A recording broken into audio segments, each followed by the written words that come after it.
Nisha, melihat seorang anak saat kita baru melahirkannya, pasti itu banyak banget harapan yang ingin kita taruh, kita tempatkan pada si anak. Ingin anak besar menjadi apa, ingin anak besar seperti apa. Itu suatu hal yang kayaknya lazim atau lumrah dilakukan atau diharapkan oleh orang tua. Tapi sebenarnya memberikan ekspektasi yang besar pada anak itu benar atau tidak ya? Jadi sebenarnya kalau dibilang orang tua punya ekspektasi besar buat anak itu wajar ya. Dimana kita juga sebagai orang tua pasti seringkali kan begitu anak namanya harapan orang tua. Berharap anaknya jadi orang yang sukses, yang hebat dan yang lain-lain gitu kan ya.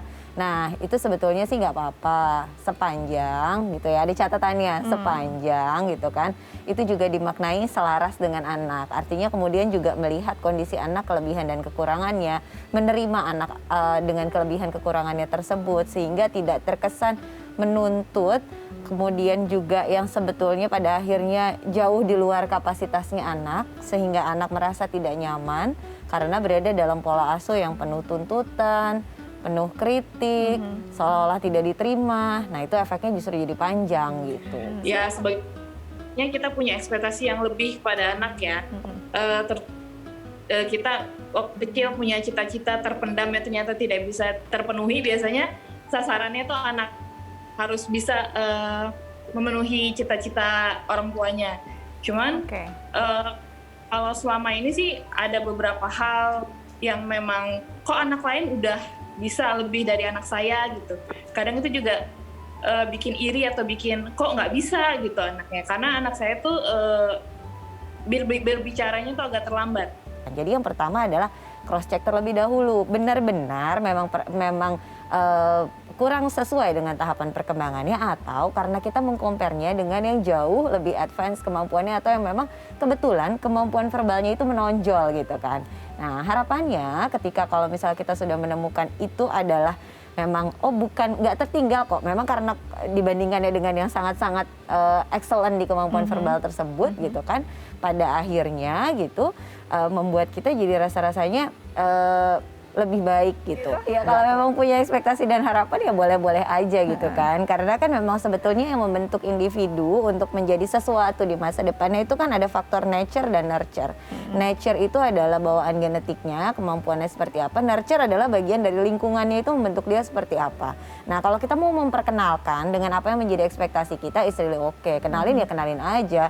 Tapi seiring proses perkenalan tersebut, lihat juga reaksi anak. Apakah betul satu secara nature atau kemampuannya mendukung nggak ke arah sana.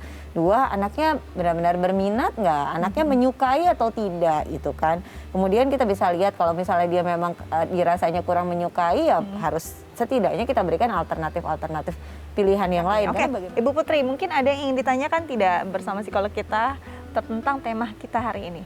Silakan. Yang mau saya tanyakan ke Bu Ayu, selamat siang Bu Ayu. Yang Ibu. Gimana kita bisa menggali bakat, cara kita mengetahui minat si anak ini, bakat si anak ini supaya kita tuh nggak salah buat ngarahinnya gitu.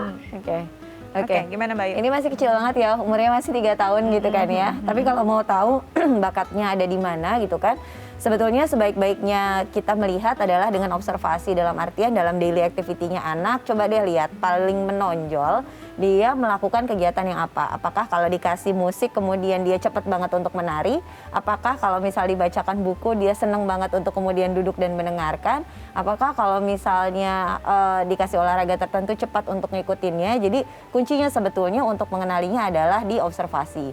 Nah untuk melengkapi observasi itu lakukanlah simulasi sebanyak-banyaknya. Dalam artian berikanlah sebanyak-banyaknya kenalan atau perkenalan dengan ragam aktivitas sehingga kita bisa mengetahui sebetulnya anak saya menonjolnya di aspek yang mana. Kalau saat kita menjelaskan atau menceritakan kelebihan-kelebihan anak terhadap orang lain gitu ya, sebenarnya si anak itu menangkapnya seperti apa sih Mbak Ayu? Apakah bangga atau menjadi beban tersendiri saat orang tuanya justru terlalu mengeksploitasi kelebihan si anak? Oke, makanya sering saya bilang gini, sama anak itu perlu untuk melakukan yang namanya validasi perasaan. Setiap apapun yang kita lakukan sebagai orang tua, penting bagi kita untuk melakukan validasi perasaan terhadap yang mama papa lakukan ke kamu, what do you feel? Apa yang kamu rasakan gitu. Dan kemudian dengarkan anak-anak kita, apakah mereka nyaman dengan disampaikan seperti itu atau tidak. Nah, kalau misal kita melihat sebetulnya wajarnya ketika memang apa istilahnya diceritakan ke orang lain tentang kelebihannya gitu, anakku bisa ini, bisa itu, bisa ini, bisa itu gitu kan. Tentunya membuat ada anak yang kemudian merasa senang dan kemudian muncul kepercayaan dirinya, kemudian merasa bangga, ada perasaan senang, perasaan bangga, sehingga menambah kepercayaan diri anak. Tapi ketika berlebihan juga berkemungkinan anak merasa nggak nyaman dan kemudian itu Bisa menjadi jadi ya, tuntutan justru ya ya. bisa jadi juga gitu. Makanya perlu bagi kita untuk memvalidasi itu. Anak Jadi, terlalu banyak diberikan ekspektasi, sebenarnya akan jadi tumbuh seperti apa sih nanti dewasanya? Oke, kalau misalnya anaknya bisa overcome itu dengan baik gitu kan ya, dan kemudian memenuhi apa yang menjadi prestasi apa harapan dari orang tua gitu kan, ada rasa apa puas pada diri anak, kemudian dia merasa bangga, merasa senang, yes gitu. Tapi kalau kemudian ia tidak mampu memenuhi itu dan kemudian orang tua gagal untuk membaca, kayaknya nggak sampai deh dia, tapi terus-terusan kasih ekspektasi gitu kan, apalagi ditambah tindakan-tindakan yang gimana caranya harus bisa gitu aja, masa nggak bisa sih gitu. Diiringi dengan itu anak kemudian seringkali tumbuh menjadi pribadi yang pada akhirnya merasa bahwa apa-apa tuh harus saya lakuin sendiri. Oh, orang tua juga nggak ngebantu saya. Banget sih. Jadi sebenarnya baiknya kita boleh berharap pada anak, tapi ya bijak sesuai kondisinya juga ya Mbak Ayu ya. Benar. Oke Mbak Ayu, makasih banyak Sama-sama. loh udah berbagi hari ini. Semoga bisa berguna untuk warga Indonesia di rumah.